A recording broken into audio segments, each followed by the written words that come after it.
Good morning, everybody. My name is Joshua Edwards. I am your host of the Shop Talk Quinty podcast. And today I have a guest with me. His name is Fred. Fred, welcome to the show, my friend. Thank you very much, Josh. I really appreciate it. I'm really excited to be on your show. Fantastic. So, listen, Fred, I want to kind of set the framework and get people to know you a little bit. Mhm. And we're going to dive in. So, maybe first and foremost, give people the 411. Who is Fred? Uh, what are you up to? Where are you from? What are you doing now? Well, let's see. It's a long, being 52, I got a long history here. But we'll shorten it up for you. So first off, I'm fairly new to this area. I've been living in the Queenie area probably now about just over 2 years. So again, fairly new. Don't know all the streets. I'm just north of Belleville in Corbyville, and I live with my beautiful, very beautiful partner, and she's a huge inspiration for me, actually. Which is actually something that I had kind of been missing for a long time because I've been involved in leather. Leather's my thing, and been delving with partnerships and different manufacturing processes throughout the years, but all based around leather probably for about 25 years now. And, through that, you learn. I mean, I wish I had the energy when I was, 25 and rocking and rolling with furniture, leather furniture. And, but I had the knowledge that I have now, so it's very interesting, the transition of how you wish that you had the knowledge and the insight that you have now as an older, mature person when you were young and very energetic. So just going to try to be, work smarter, not harder now. And but again, my story starts from, I'm from Toronto originally. I grew up in Markham, and from Stouffville to Oshawa, now in the east end of Ontario, and I absolutely love it.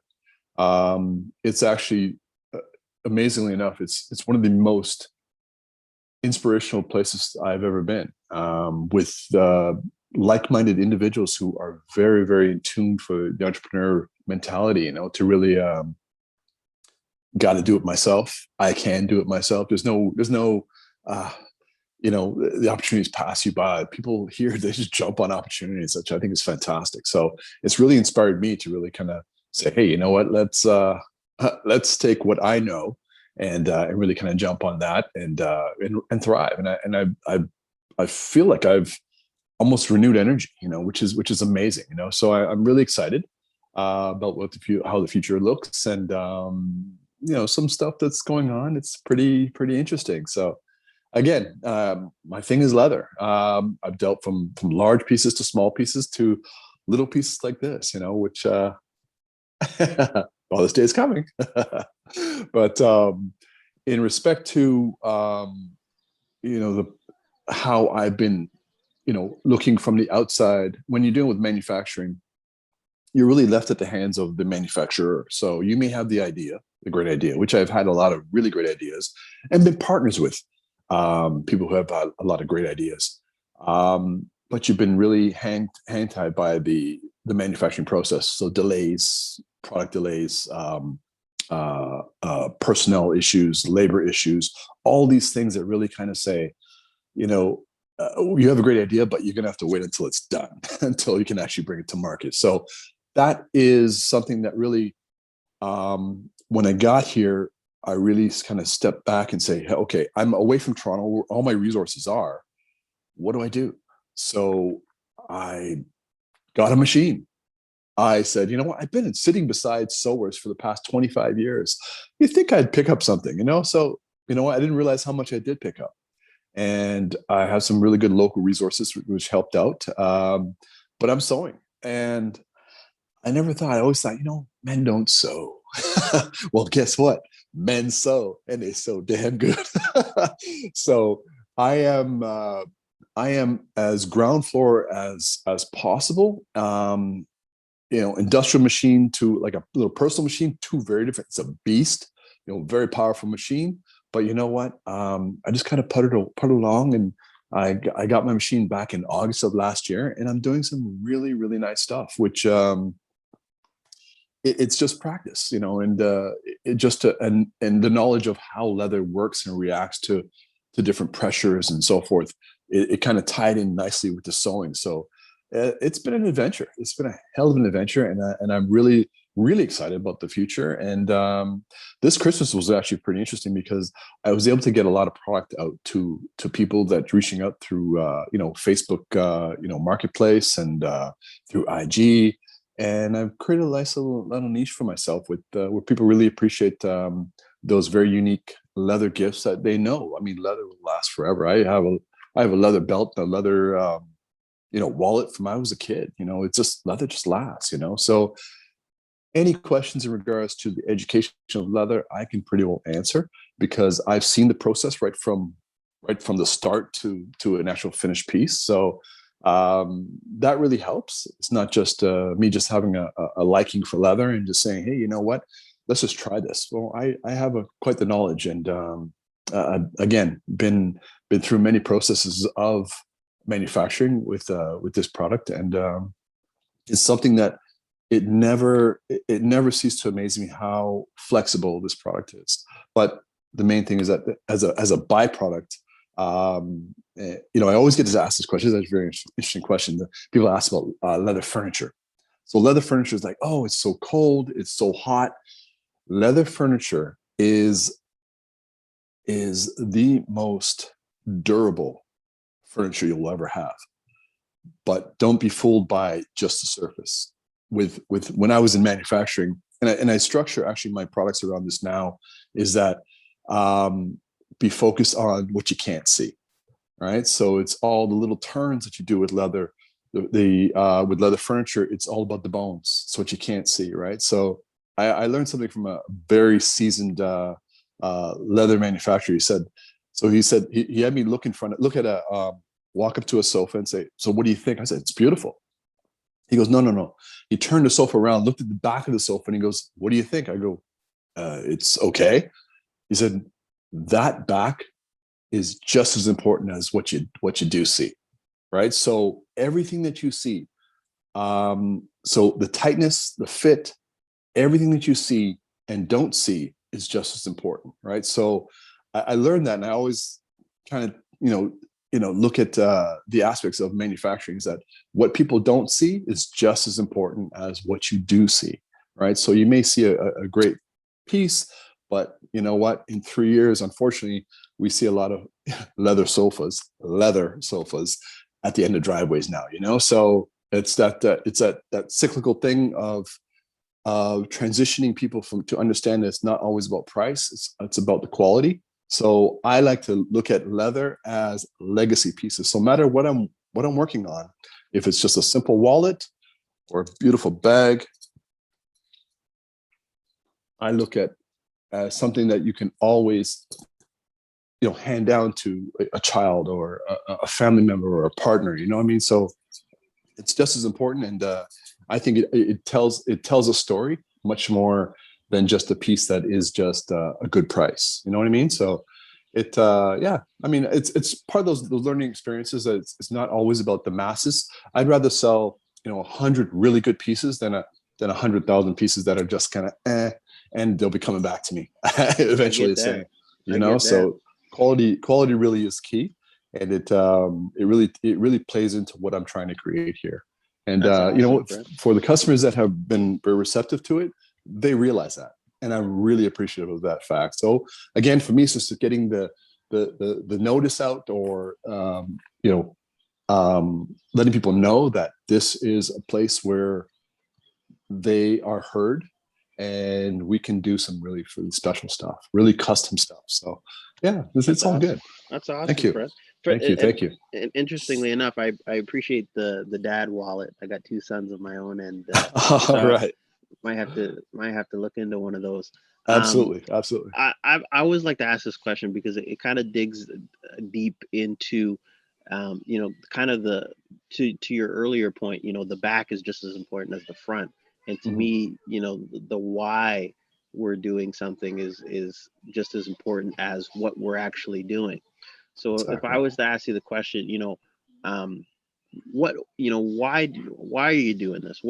What's kind of inspired you to go in this direction? What's the root behind it from your vantage point? What would your thoughts be on that? Well, let's see. I have always had a very, very, I'd say a very entrepreneurial spirit and appreciation of people who can do and create something from nothing. You basically just put two or three items in front of it and they can create something. And it's an amazing transition. So think about it. I can take 1 second, this simple piece of leather, like nothing. Like it's so insignificant for the fact that it's one of the strongest products, natural products on this earth. And I can create something that looks like this. Lasts forever, same piece of material, and it will last for generations, right? So for me, in creating something that is to me a product that is flexible enough to manipulate and to create into what you want, right? So there are about 40 different manufactured arms out there for leather furniture.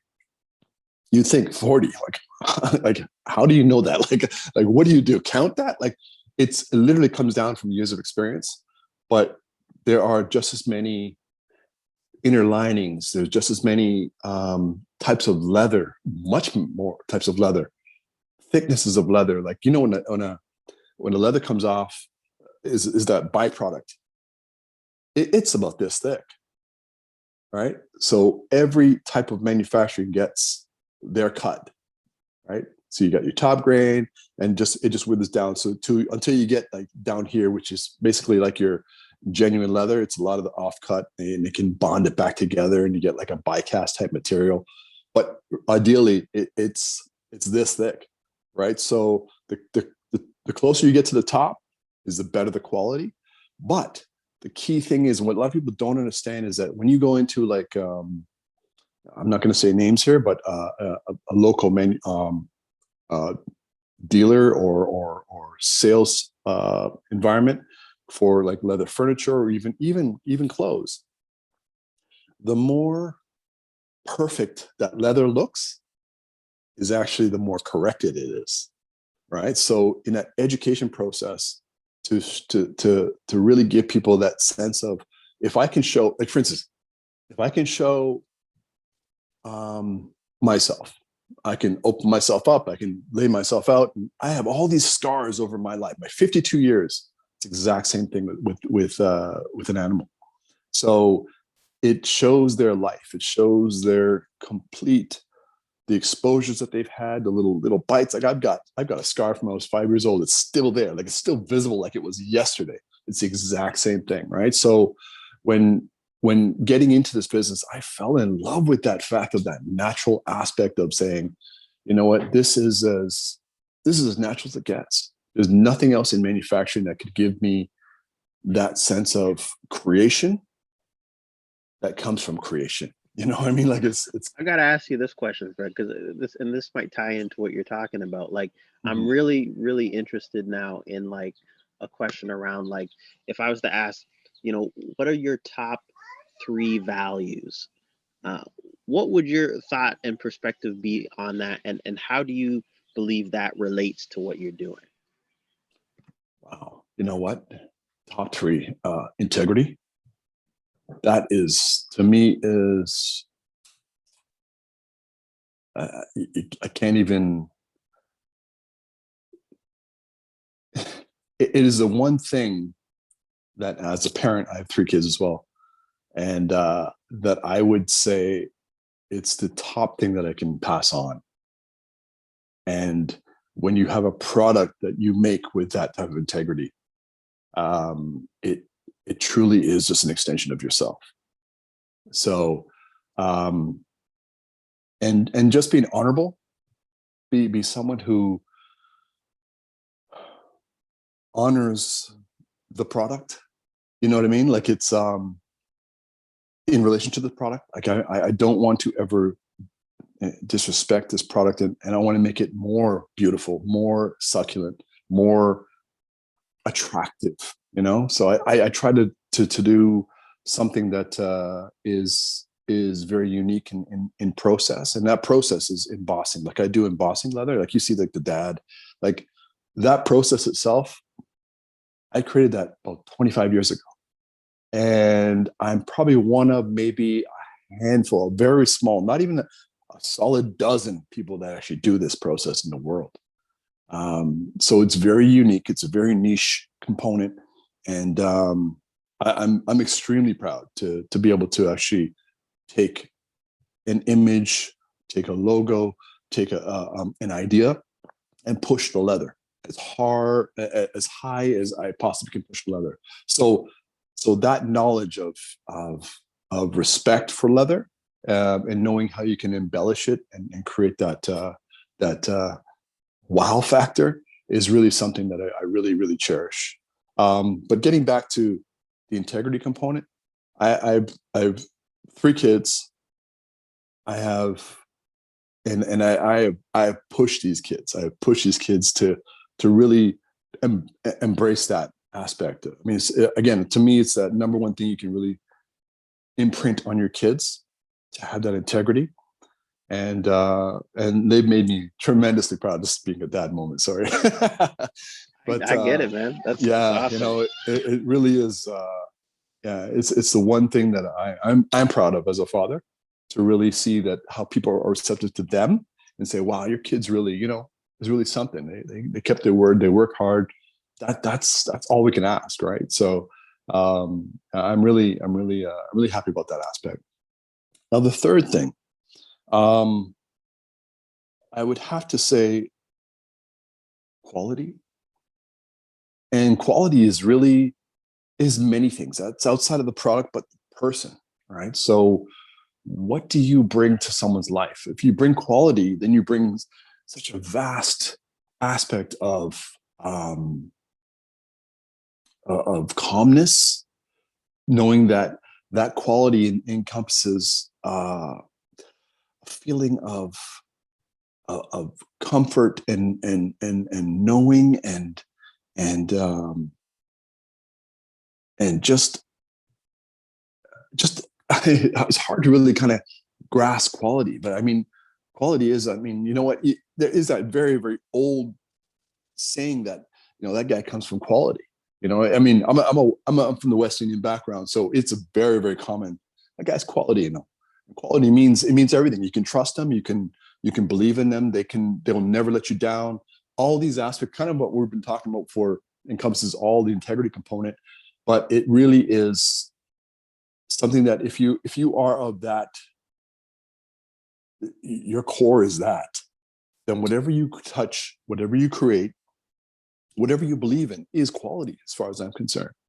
Right. So Yeah, if I I was can gonna touch, say, I yeah, I like that, because like for me, I always find that like quality is subjective. Like it's subjective to the person. So like, and you'll recognize right off the like right off the top where you align with yes, somebody else's view of quality versus your view of quality, and then where those alignments and partnerships can form.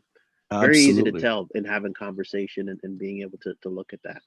absolutely. I mean, it's a really, really good point. So in tying in products that we, you know, that we, you know, we walk outside, we're so inundated with you know, impulses to buy this and buy that. I mean, you know what, experience is something where you can go through life and just continuously impulse, and you don't really, you know, it's more want than need. And when you have a quality aspect to product, there is really no, there is no, it's too much. The thing is that with that quality, that too much, you'll be handing that too much down to your kids 25 years from now. Does that make sense? 100%. I love this because I'm all about legacy, Fred. Like building something that outlasts you. I'm very, very um in pursuit of that because Absolutely. it Absolutely. just it puts the next generation in a better position You got it. to go and do their thing, whatever that thing may be. But That's right. it's what my parents did for me. It's what their parents did for them. Like just keep it going, right? So that you can, kings and queens. That that's Right. that's that's that's what Absolutely. their heritage did You for them. got it. They continue to put them in position. They didn't become king and queen just off of nothing. Like That's work right. was put in before they were Absolutely. even a thought, before they were even born. So You got it. You I got it. appreciate that, man. Oh, that's fantastic. No, I'm glad. You know what? This opportunity to have a conversation in respect to me introspect and detail some things that are always there, but you just kind of put on the back burner and just kind of just grind through. You know what I mean? So I appreciate that. I appreciate that because my daughter is recently home from university and she's going back for her master's and she is the epitome of strength for me. Like she's a warrior, like an absolute warrior, and she has, come back and kind of just interjected some very, very subtle things into the business and stuff like that. And I'm so appreciative. Like, it's just like, wow, kid, like, where have you been? Like, I need you here, so, but she's really something. And again, it comes down to all those little things that when she was 5 that you kind of instill in her, and looking out and making sure that, you know, um, that we can make things better. You know what I mean? So I think I'm doing really good. She can come in and say, "Hey, Dad, like try this or try that." It's a different perspective, right? So she's coming at it from a different view, and I really appreciate it. I really appreciate it. I think it's for parents and people who are so focused on their craft that you can always have a perspective that may not be yours. It may not even be better, but it may have you look at things a little bit differently, right? So Absolutely. I really appreciate that with her. It's really it's been a she's been only been home for a very short period of time, but I'm like, wow, I have a real appreciation for you, kiddo. So keep it up. That's awesome. We'll have to Yeah, share this clip with her, Fred, real quick, because absolutely. I have to Mhm. let you go here shortly. But Yes. where can people find out more about you? Where can they get to see your products? Give people the Okay. 401. Where can they go to connect with you? Yeah. So I mean, I have a website, and IG is probably my quickest response. So it's leather.ca, and my products are on display. I'm always doing some fun stuff there. I actually will be doing some more fun stuff. My daughter actually initiated that aspect. I said, "Dad, you got to get more fun." I said, "Okay, let's get fun." So she's behind the camera, she's filming me. So we're doing some fun stuff. And but yeah, I mean, leather.ca, you can easily DM me, straight off with that, and it has a link to my website. Um, and yeah, so I'm going to be in the county this year, as of come of July 1st, and we're going to be. Um, I have an airstream. I have a 75 airstream, a 31-foot land yacht Oh airstream, man, beautiful. and yeah, we did it, and it's gorgeous. It's a pop-up shop, and it's amazing. I'm so excited. It's really been kind of a dream. I've always wanted an airstream. Bought it last year in prime COVID, and just gutted it. And over a period of time, we put it together: new floors, walls. Got some beautiful live edge shelving in there. It's an incredible piece. We'll have And to have we'll have to have a separate conversation about that. I don't know if you noticed absolutely. behind me, but I'm living trailer life right now, Oh, actually. look at So, that! Yes, sir. brother, I Okay. I appreciate you, man. Appreciate Thank your you, man. I time really today appreciate it. and you sharing. Absolutely terrific, and I can't wait to share your story, brother. Fantastic, Josh. I really appreciate it. We'll talk soon. Absolutely, absolutely. All You right, take man. care.